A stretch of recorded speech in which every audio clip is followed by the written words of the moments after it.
Beleza, minha gente? Vamos lá para mais uma questão de cinemática vetorial, beleza? Bom, pessoal, essa aqui é uma questão clássica que quando a gente fala de cinemática vetorial, a gente não pode deixar de falar dela. É uma questão que trata de uma situação prática interessante, tá? Que se é uma situação prática interessante, é óbvio, pessoal, que uma situação prática interessante tem grandes chances de aparecer na sua prova do Enem. Então vamos lá, presta atenção.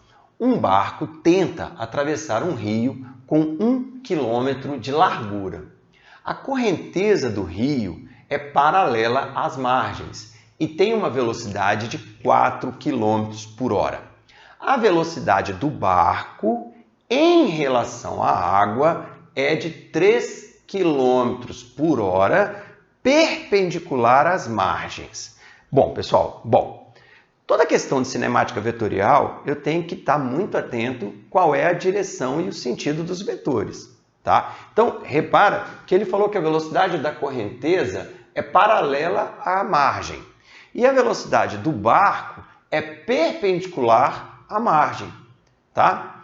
Bom, e ele ainda fala assim, velocidade do barco em relação à água, 3 km por hora. Essa velocidade do barco em relação à água é a velocidade proporcionada pelo motor do barco.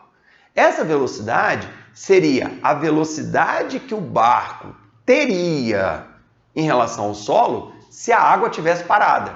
Então, essa velocidade é a velocidade que o barco teria se a água estivesse parada em relação ao solo. Então, essa seria a velocidade do barco. Mas a água não está parada, a água está em movimento. Então, o que vai acontecer? Repara, ó. Você tem 1 km de largura do rio, você tem a correnteza, 4 km por hora, paralela às margens, depois a velocidade do barco, proporcionada pelo motor do barco, 3 km por hora, perpendicular às margens. Nessas condições, pode-se afirmar que o barco atravessará o rio em quanto tempo? Gente, olha só uma coisa.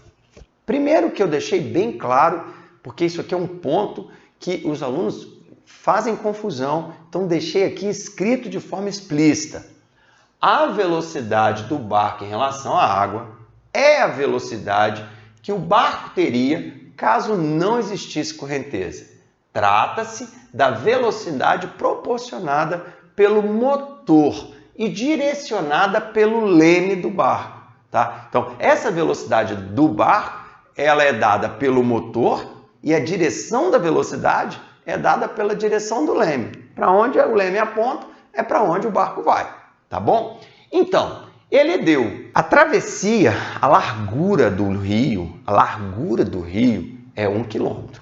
A velocidade da correnteza é 4, a velocidade do barco é 3. E qual vai ser o tempo para atravessar em minutos? Então, repara que eu vou ter que, no final, passar ali para minutos, porque aqui está tudo em quilômetro por hora, tá? Então, observe. Repara que eu vou fazer aqui um desenho para a gente poder entender melhor as coisas. Eu tenho aqui a margem, a correnteza é paralela à margem e a largura é quanto? A largura é 1 km. Beleza. Aí vamos botar o barco na jogada. Vamos botar o barco. Botei aqui uma bolinha para ficar mais simples. A bolinha, ela vai sair com uma velocidade para cima. Essa é a velocidade do barco. Essa é a velocidade proporcionada pelo motor do barco. Se essa velocidade não existisse, não existiria travessia. Se essa velocidade não existisse, jamais o barco atravessaria o rio. Se essa velocidade não existisse, o barco andaria apenas para baixo e não atravessaria o rio nunca. Então é importante perceber que a velocidade na direção Y é responsável pelo deslocamento na direção Y. Então, só vai existir deslocamento na direção Y se existir velocidade na direção Y. Só existirá deslocamento na direção X se existir velocidade na direção X. E aqui, pessoal, a gente pode trabalhar com o chamado princípio da superposição dos movimentos. O movimento na direção x depende só da velocidade x. O movimento na direção y depende só da velocidade y. Mas é óbvio que o movimento de fato do barco não vai ser nem VB nem VC. O movimento de fato do barco vai ser outro. A distância percorrida pelo barco vai ser outra. Não vai ser 1 quilômetro a distância percorrida pelo barco. Ah, por quê, professor? Por um motivo simples. O barco não vai andar nem para cima nem para a direita, ele vai andar assim, ó.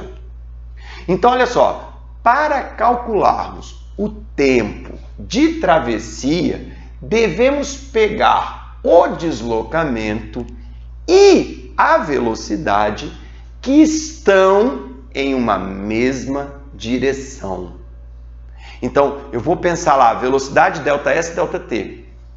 Mas o ΔS tem que ter a mesma direção da velocidade. Então, se eu pego o ΔS na direção Y, eu tenho que pegar a velocidade na direção Y. Se eu pego o ΔS na direção X, que eu não tenho, eu teria que pegar a velocidade na direção X. Se eu pegar o ΔS resultante, eu teria que pegar a velocidade resultante. Então, pessoal, lembra o seguinte, velocidade é ΔS e ΔT. Mas do ponto de vista vetorial, esse ΔS e essa velocidade tem que estar na mesma direção. Então, o que eu vou fazer? Como eu sei o deslocamento na direção Y, eu vou pegar a velocidade na direção Y. Automaticamente, eu consigo. Velocidade na direção Y é 3, ΔS na direção Y é 1. Então, ΔT vai ser 1/3 de hora. 1/3 de hora é 1/3 de 60 minutos. 1/3 de 60 minutos são 20 minutos. Alternativa letra E. Professor, essa é a única forma de fazer essa questão? Não, essa é a forma mais rápida de fazer essa questão, tá bem? Mas existem outras formas. Eu poderia achar a velocidade nessa direção, achar a distância nessa direção, para depois achar o tempo. Mas não precisa disso, porque o tempo que ele gasta para andar 1 quilômetro com a velocidade VB será o mesmo tempo que ele gasta para andar essa distância maior com a velocidade resultante. O tempo vai ser o mesmo. Então, eu peguei o ΔS na direção Y, o V na direção Y e achei o tempo. O tempo para fazer aqui, com essa velocidade, e o tempo para fazer aqui, que é o que vai acontecer, com a velocidade resultante, o tempo vai ser o mesmo. Beleza, gente? Valeu! Se você gostou do nosso vídeo, dá o joinha. Se você gosta dos vídeos do nosso canal, não esqueça, inscreva-se no canal, tá? Vai lá, marca o sininho para que sempre tiver uma notícia, sempre tiver um vídeo novo, você vai ser avisado. Valeu, gente! Tchau, tchau!